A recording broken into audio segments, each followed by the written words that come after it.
మన ప్రభువును రక్షకుడైన యేసుక్రీస్తు వారి యొక్క ఉన్నతమైనటువంటి నామంలో గ్రేస్ఫుల్ మినిస్ట్రీస్ తరపున ఈ ఆడియో బైబిల్ వింటున్నటువంటి మీ అందరికీ వందనాలు తెలియజేస్తున్నాను. దయచేసి మీరు వింటూ ఇంకా అనేకులకు ఈ యొక్క వాక్యములను పరిచయం చేసి ఈ యొక్క యూట్యూబ్ ఛానల్ని సబ్స్క్రైబ్ చేసి లైక్ చేసి షేర్ చేసి దేవుని యొక్క వాక్యం అనేకులకు చేరులాగున మీరు కూడా దేవుని పనిలో మాతో సహకరించాల్సిందిగా దేవుని పేరట మీకు మనవి చేసుకుంటూ మరి ఈ దినం 38వ దినం దేవుని యొక్క వాక్యాన్ని చదువుకుందాం. లేవ్య కాండము 22వ అధ్యాయము. మరియు యెహోవా మోషేకు ఈలాగు సెలవిచ్చెను, ఇశ్రాయేలీలు నాకు ప్రతిష్ఠించు వాటి వలన అహరోనును అతని కుమారులను నా పరిశుద్ధ నామమును అపవిత్రపరచకుండునట్లు వారు ఆ పరిశుద్ధమైన వాటిని ప్రతిష్ఠితములుగా ఎంచవలెనని వారితో చెప్పుము. నేను యెహోవాను. నీవు వారితో ఇట్లనుము, మీ తరతరములకు మీ సమస్త సంతానములలో ఒకడు అపవిత్రత గలవాడై ఇశ్రాయేలీలు యెహోవాకు ప్రతిష్ఠించు వాటిని సమీపించిన ఎడల అట్టివాడు నా సన్నిధిని ఉండకుండా కొట్టివేయబడును. నేను యెహోవాను.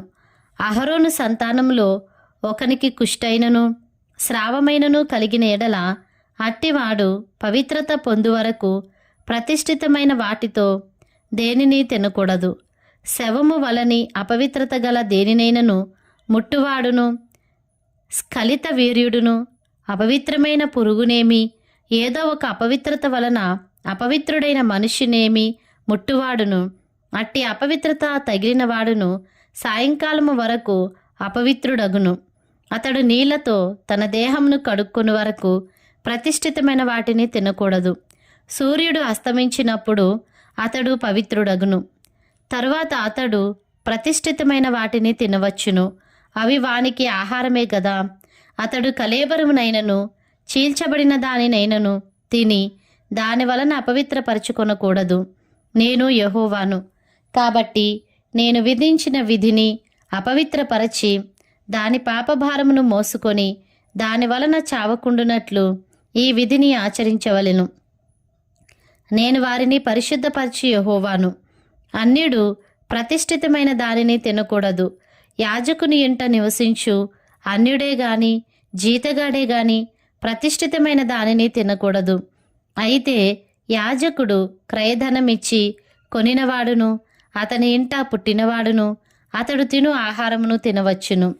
యాజకుని కుమార్తె అన్యునికి ఇయ్యబడిన ఎడల ఆమె ప్రతిష్ఠితమైన వాటిలో ప్రతిష్టార్పణమును తినకూడదు.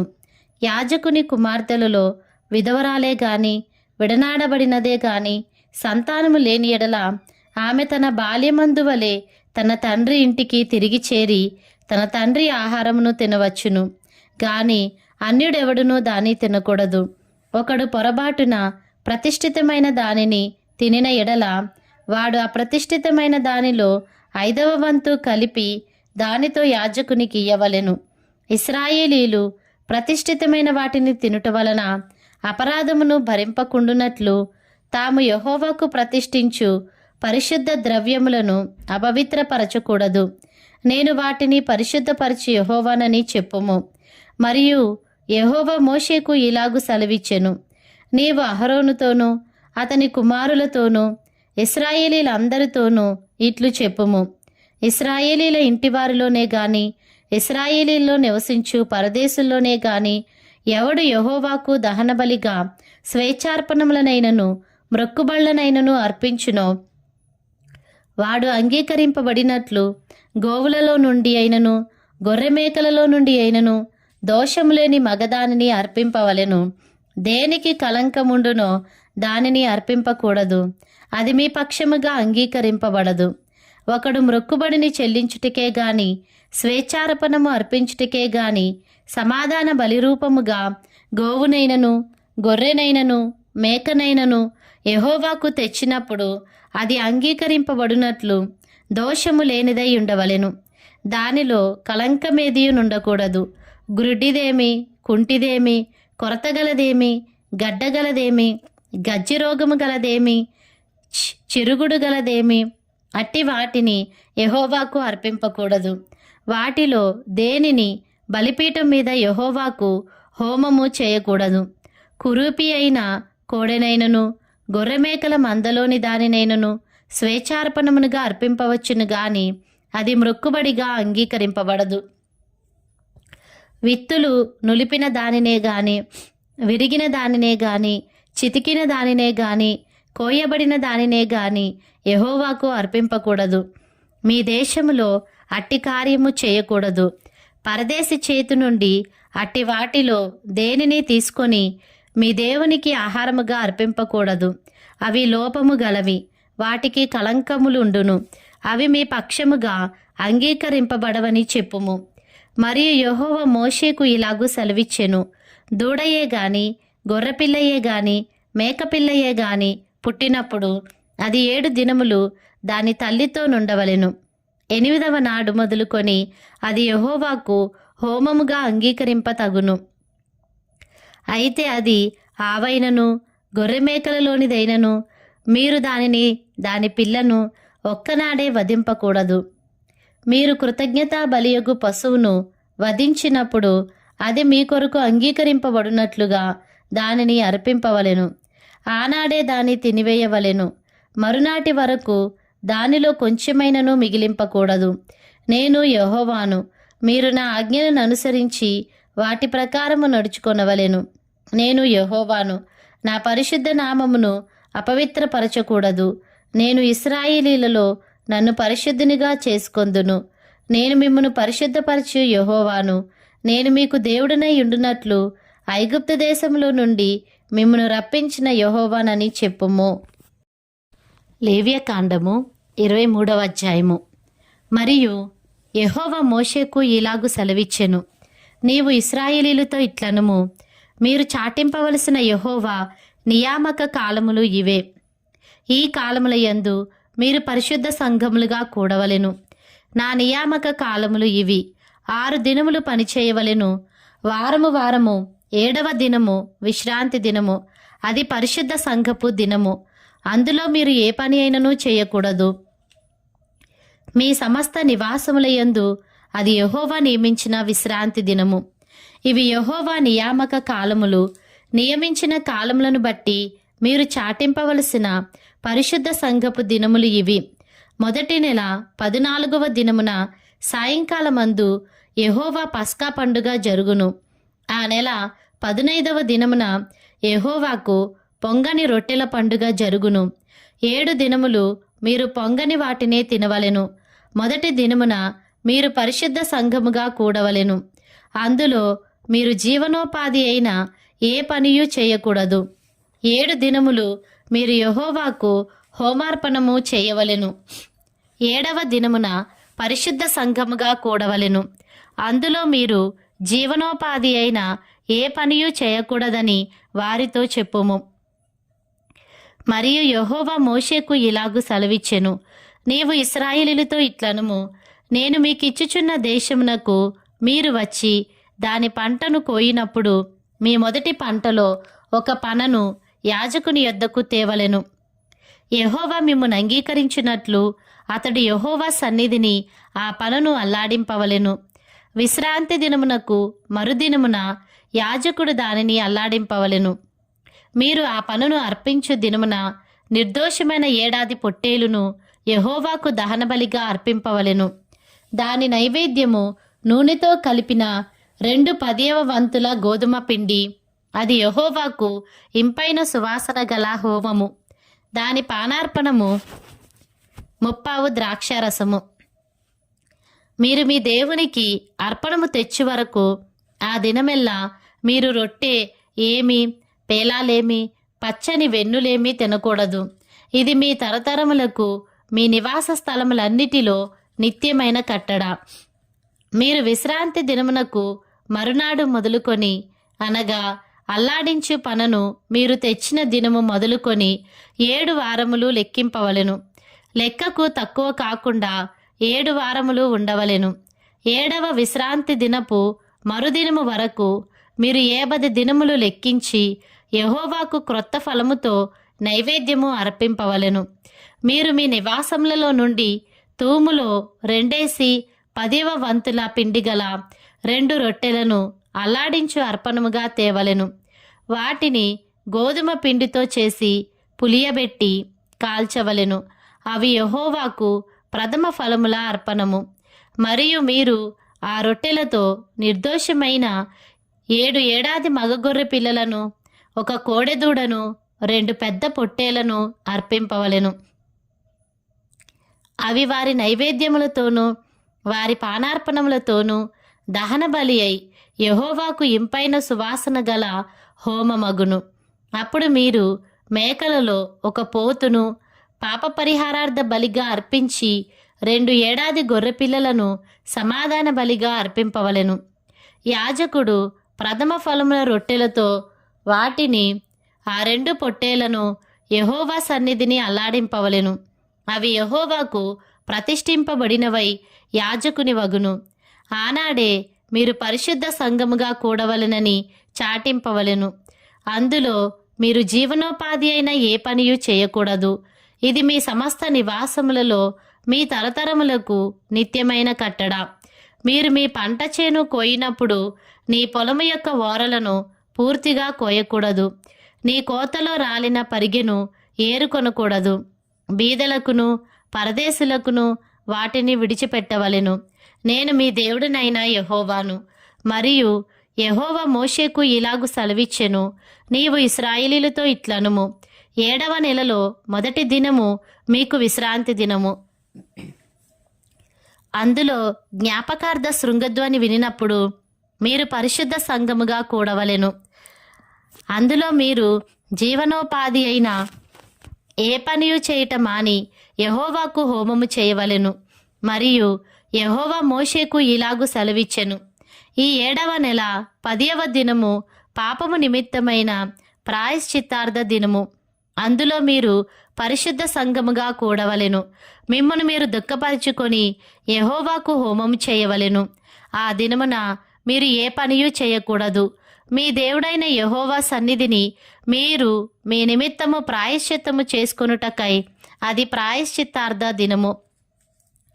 ఆ దినమున తన్ను తాను దుఃఖపరచుకొనని ప్రతివాడు తన ప్రజల్లో నుండి కొట్టివేయబడును. ఆ దినమున ఏ పనినైనను చెయ్యు ప్రతివానిని వాని ప్రజల్లో నుండకుండా నాశనము చేసేదను. అందులో మీరు ఏ పనియూ చేయకూడదు. అది మీ సమస్త నివాసములలో మీ తరతరములకు నిత్యమైన కట్టడ. అది మీకు మహావిశ్రాంతి దినము. మిమ్మును మీరు దుఃఖపరుచుకొనవలెను. ఆ నెల 9వ నాటి సాయంకాలం మొదలుకొని మరుసటి సాయంకాలము వరకు మీరు విశ్రాంతి దినముగా ఆచరింపవలెను. మరియు యెహోవా మోషేకు ఇలాగు సెలవిచ్చెను, నీవు ఇశ్రాయేలీయులతో ఇట్లనుము, ఈ 7వ నెల 15వ దినం మొదలుకొని 7 దినముల వరకు యెహోవాకు పర్ణశాలల పండుగను జరుపవలెను. వాటిలో మొదటి దినమున మీరు పరిశుద్ధ సంఘముగా కూడవలెను. అందులో మీరు జీవనోపాధి అయిన ఏ పనియూ చేయకూడదు.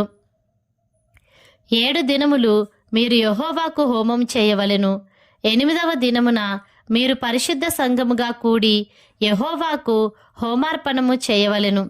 అది మీకు వ్రతదినముగా ఉండును. అందులో మీరు జీవనోపాధి అయిన ఏ పనియూ చేయకూడదు.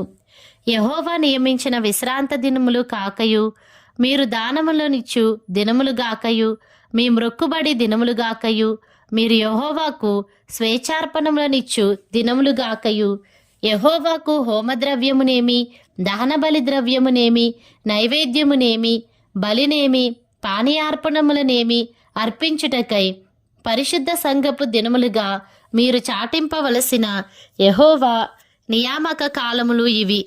ఏ అర్పణ దినమున ఆ అర్పణము తీసుకొని రావలెను. అయితే 7వ నెల 15వ దినమున మీరు భూమి పంటను కూర్చుకొనగా 7 దినములు యెహోవాకు పండుగ ఆచరింపవలెను. మొదటి దినము విశ్రాంతి దినము, 8వ దినము విశ్రాంతి దినము. మొదటి దినమున మీరు దబ్బ పండ్లను, ఈత మట్టలను, గొంజి చెట్ల కొమ్మలను, కాలువల యొద్ద నుండు నిరవంజి చెట్లను పట్టుకొని 7 దినములు మీ దేవుడైన యెహోవా సన్నిధిని ఉత్సహించుచుండవలెను. అట్లు మీరు ఏటేటా 7 దినములు యెహోవాకు పండుగగా ఆచరింపవలెను. ఇది మీ తరతరములలో నిత్యమైన కట్టడ. 7వ నెలలో దానిని ఆచరింపవలెను. నేను ఐగుప్తు దేశంలో నుండి ఇశ్రాయేలీలను రప్పించినప్పుడు వారిని పర్ణశాలలో నివసింపచేసి తినని మీ జనులు ఎరుగునట్లు 7 దినములు మీరు పర్ణశాలలలో నివసింపవలెను. ఇశ్రాయేలీలో పుట్టిన వారందరూ పర్ణశాలలలో నివసింపవలెను. నేను మీ దేవుడనైన యెహోవాను. అట్లు మోషే ఇశ్రాయేలీలకు యెహోవా నియామక కాలములను తెలియచెప్పెను. లేవ్యకాండము 24వ అధ్యాయము. మరియు యెహోవా మోషేకు ఈలాగు సెలవిచ్చెను. దీపము నిత్యము వెలుగుచుండునట్లు ప్రదీపము కొరకు దంచి తీసిన అచ్చమైన ఒలీవ నూనెను తేవలనని ఇశ్రాయేలీలకు ఆజ్ఞాపించుము. ప్రత్యక్షపు గుడారములో శాసనముల అడ్డతెరకు వెలుపల అహరోను సాయంకాలం మొదలుకొని ఉదయం వరకు అది వెలుగునట్లుగా యెహోవా సన్నిధిని దాని చక్కపరచవలెను. ఇది మీ తరతరములకు నిత్యమైన కట్టడ.